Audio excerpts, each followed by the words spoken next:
Hi folks, so this is the second video on the story of the last mission of Guy Gibson and his navigator Jim Warwick. And I'm just taking the night ferry from Harwich in England to the Hook of Holland in the Netherlands, of course. And a long time since I've been on a ferry, and I can tell you after this experience I'll be going again because the services and the whole facilities have improved so much. This was very high standard. Very pleased with it. Leaves at 11 p.m, 2300 hours at night, and then you travel over the night. So obviously I've got a cabin, and I went with a mate, and he had a cabin. And you arrive, because there was a time difference, at 8 o'clock in the morning. So after a few beers and a meal, we got to bed quite late, and an early start because there's an hour's time difference. So 8 o'clock is 7 o'clock. So about sort of 4:35 a.m. they started calling that the breakfast was open. So this was the Stena Lines, and as I mentioned, it was a high quality experience. I was very, very happy with it. Took the car. So I took my car over, which obviously means driving on the opposite side of the road, which is not a big problem. I've done that before, but obviously with a British car, it means the steering wheel is on the wrong side, so to speak. So you sometimes have to rely on your passenger to tell you when it's sort of safe to overtake. So we're on the way to a small town of Steenbergen in the Netherlands, and that is where on the night of the 19th of September Guy Gibson crashed flying the Mosquito aircraft. And we're going to be looking at the actual crash site that has been marked by the Dutch and the local cemetery where he's buried. And they're both very poignant places to visit. This is very early morning. I had a cabin that actually overlooked the bow, as we can see. Dawn had just broken, and with a bleary-eyed, I managed to get up and look out. Pretty flat, calm sea. It did make me think of, how many aircraft, both British, American, of course, and some Germans, are lying at the bottom of the North Sea, lost during the war. Plus all the ships, of course. So Hook of Holland is the main port. It's very close to Rotterdam. So that's where you arrive from England. That's the main place. I think from memory you can go from Hull to another location. Many, many, many years ago, you could go to Amsterdam via the canal. But they've shut that, maybe because of the size of the car ferries now, because obviously apart from cars, they're full of, as you probably saw on the loading, they're full of trucks. So there's a bright, say May day, because I went on my birthday, which was Sunday the 1st of June, when I was actually in the Netherlands. So one of the reasons for the trip was to do it as a birthday trip. So the cold, grey North Sea, lots of ships around. I think we can just sort of see the Netherlands coming into view. I like the Netherlands. I used to work for a company that originally was a Dutch company taken over by Americans, so I've been here many times on business, and it's a place I always like to visit. Find the Dutch people to be very nice people. So this is the centre of Steenbergen, this small town. It was a Sunday, so it was very quiet, I'm glad to say, so it made filming a little bit easier as well, and some of the locations that we went to. And this is just a general view of the centre of the town, the small harbour here. There's an old cannon pointing out. And of course, the Netherlands is famous for bicycles. lots of bicycles everywhere, bicycle lanes. But as I said, because it was a weekend, it was a Sunday, it was a quiet time to visit.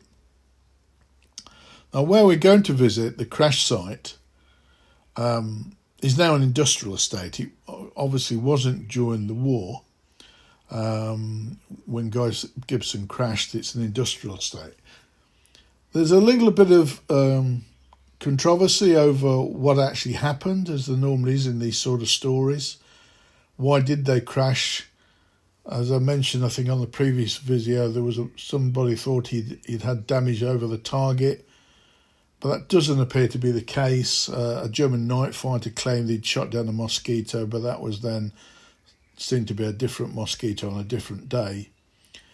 The most likely story seems to be fuel problems. Guy Gibson, of course, had got many operational hours, but he hadn't got that many on Mosquito aircraft. He'd got about 9.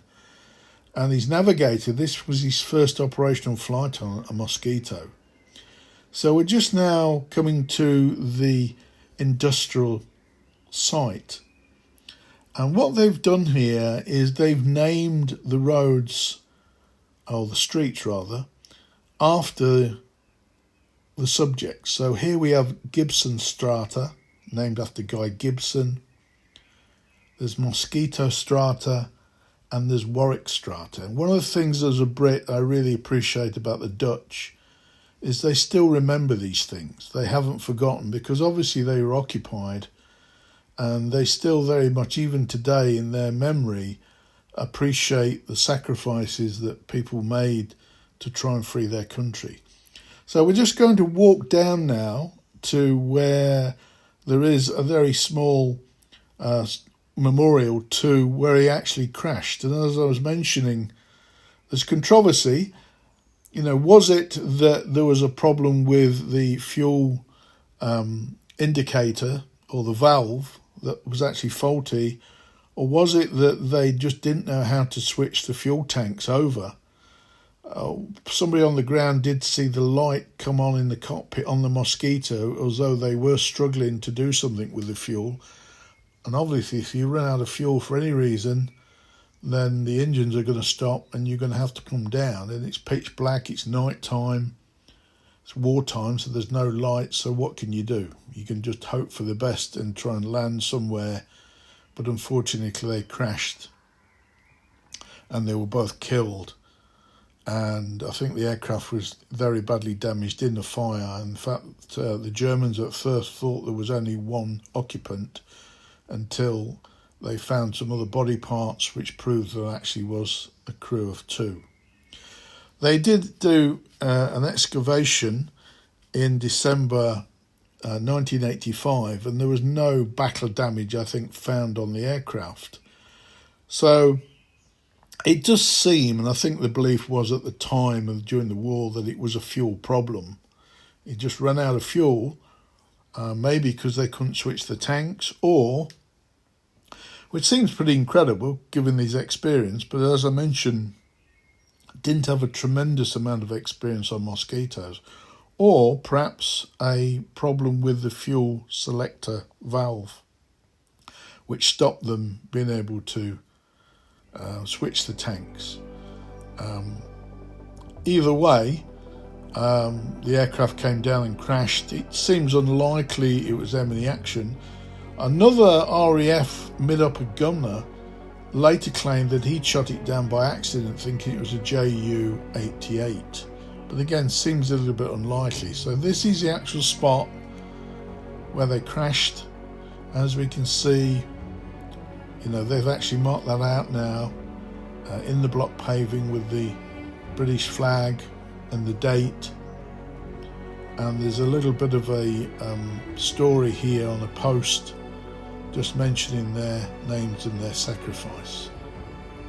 I think people do come here. Obviously we can see there's a poppy in that, but I don't think it's extensively visited. Probably not that many people know that this is located here. So this is the site of the last mission for Guy Gibson in his Mosquito, September 1944.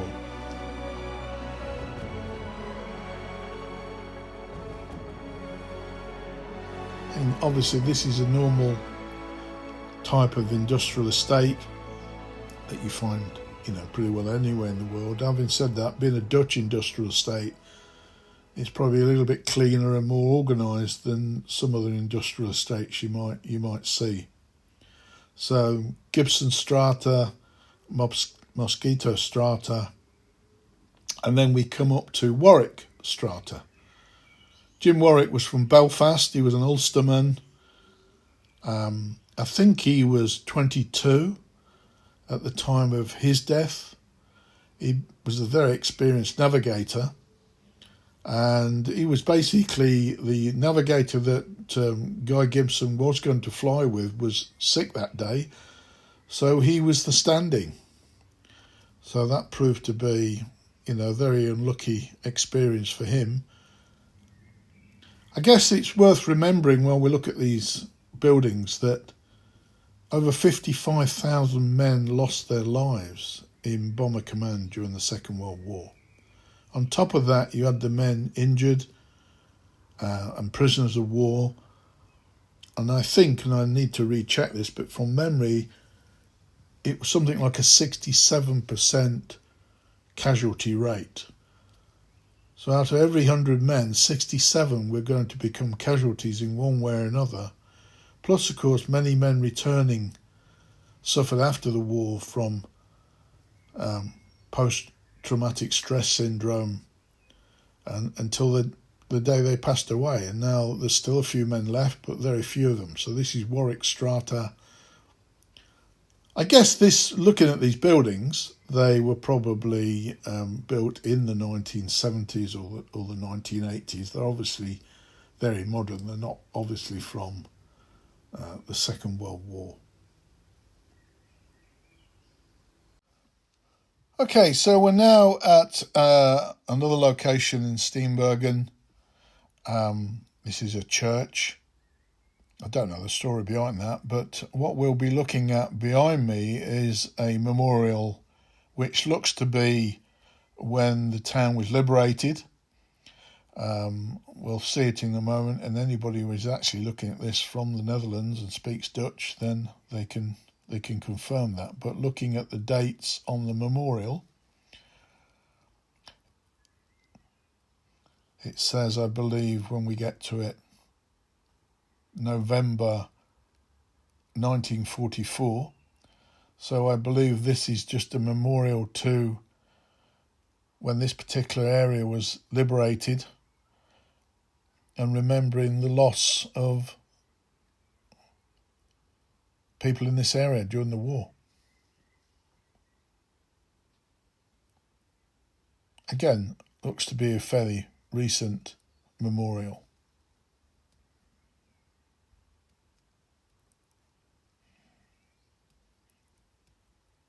As you can see, very quiet because it's a Sunday, which was great, made filming a lot easier.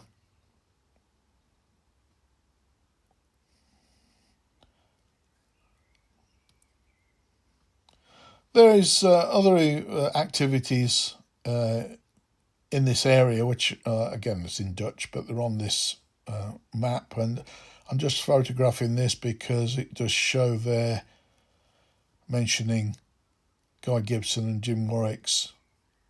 You can visit them in the cemetery, and that's where we're going to go next.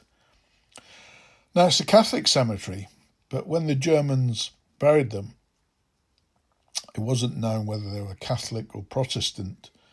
So the local mayor arranged, I believe, a horse-drawn hearse, and they also arranged for both Catholic and Protestant officials to be present, so that they could actually undertake the ceremonies in both services.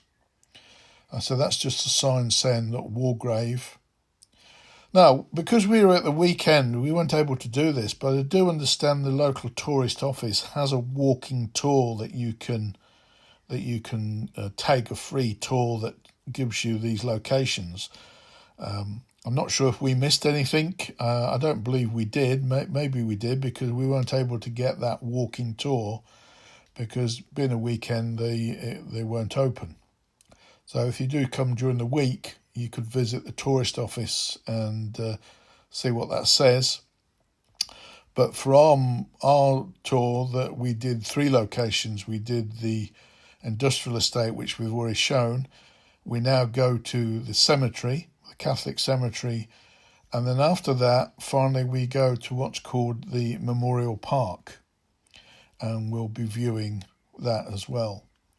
I do believe that on the anniversary, the RAF do visit the grave, and there's some ceremonies being held. This is the front of the cemetery. I mean, this town is a very small town. You can walk around it. We just walked from the industrial estate through the centre to this in probably 30-40 minutes total maximum. So 15-20 minutes one way from the centre and 15-20 minutes the other way. The grave is being attended by the Commonwealth War Graves Commission, who look after it. And this is also a plaque from the Canadians, because they seem to be the troops that liberated this part of Holland, as we used to call it at the time.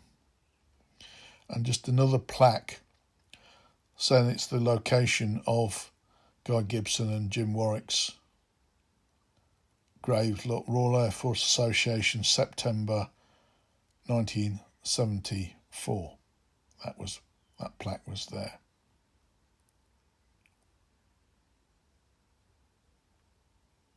So we go through the gate, and it's a very short walk to the gravesite. I'm just doing a panorama view. There was a big tower there. I'm not sure what that was, whether it was originally a windmill, but it does seem a very large tower. Possibly it was.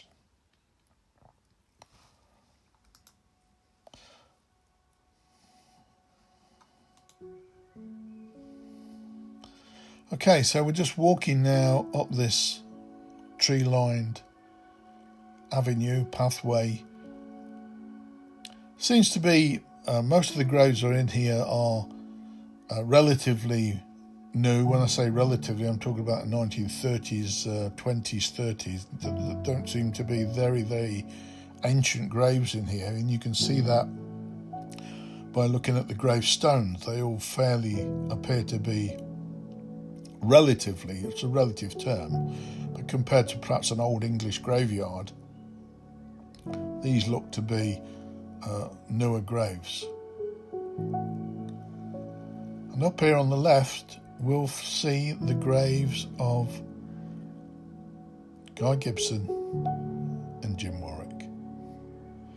It is very well attended, as we can see, well looked after. And there they lay. And I hope they lay in peace. They've done their duty. That's the flagpole. There's probably another storyline next to them, which I don't know that completely, but maybe I should have investigated that more. But there appears to be a young Dutchman in the grave to their right.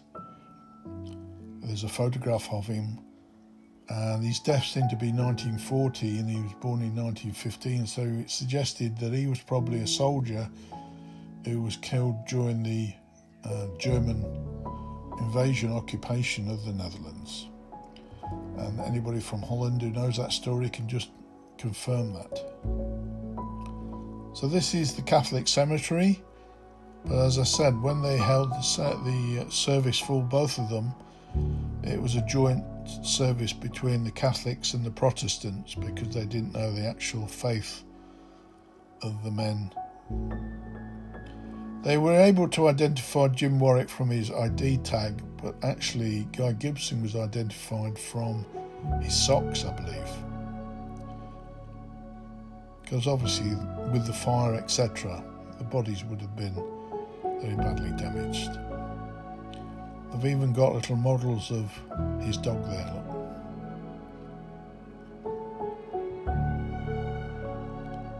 So when Commander Guy Gibson VC, Squadron leader Jim Warwick, DFC.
So another place we visited on this trip was what's called the Memorial Park. And being a Sunday, it was full of families and there was a children's sort of fair going on, which was nice to see. And in the park, they have this propeller. Now, this is not from Guy Gibson's plane. It's actually from a Lancaster bomber. I don't know the number of that Lancaster bomber. If somebody does, they could probably post that. But I do believe it was a Canadian crew that crashed, and they've recovered the propeller here and put it on this plinth in the Memorial Park. And again, that's to me just an indication of how the Dutch, as I mentioned earlier, do remember the sacrifices of people who helped come to liberate them. And what was particularly nice and poignant, I felt, that here we have all these young people today whose lives are very different, as are the people in the UK, because of the sacrifices made by men like Guy Gibson and Jim Warrick and all the others, the other 55,000 plus who gave their lives. So it's a nice little park in the town here, well worth, again, as part of, if you're going to come and visit this area, then, you know, why not come and visit this particular park as well. Very nicely done. I think it was opened in 1990 by Leonard Cheshire. Now, Leonard Cheshire was another famous bomber pilot, VC, who after the war, because of the experiences, actually created a foundation called Cheshire Homes, more devoted to looking after people. He'd seen enough of wartime and sacrifice and wanted to devote the rest of his life to a positive outcome for humanity, which he did. And he opened this, I believe, in 1990, this memorial to, again, the bomber crews. Nice to be here on Sunday, as I keep mentioning, because A, it was my birthday, and B, it was very quiet and very peaceful, and it was a sort of fitting end to the trip. And if you have the chance, I would definitely recommend coming, because it was an enjoyable trip anyway, in terms of having a few Dutch beers. Nothing wrong with that. And then, of course, it's back to good old Blighty on the ferry. And we're just leaving the Hook of Holland now, on the same ship, actually, that we arrived on. And during the day, we went back. We didn't have a cabin. We went back on the day. It's a sort of 6-hour plus crossing. And we had actually booked, just for information for you, if you're ever going to do this, I booked the premium lounge which is a bit like a business class lounge at an airport. But actually we didn't really need to do that because the normal restaurants and bar areas were fine. Obviously the premium lounge was a bit more exclusive, less people, but if you were looking to save money, then probably not worth doing that. You can actually also book a cabin on a day rate going back if you wanted to, but just sitting in the restaurant areas, etc. But they were quite busy, so the premium lounge was nice to have a little bit more exclusivity. And in there, you had free snacks and free drinks to a certain extent. So we're just leaving the Netherlands, leaving the Hook of Holland to go back to the UK. I'm not sure you can see it probably, but over there is one of the North Sea oil rigs. And the other thing I noticed, I don't think I filmed it going back, was how many wind farms now there are in the North Sea, hundreds in certain areas, generating electricity, of course. So yeah, I'm glad I made the trip.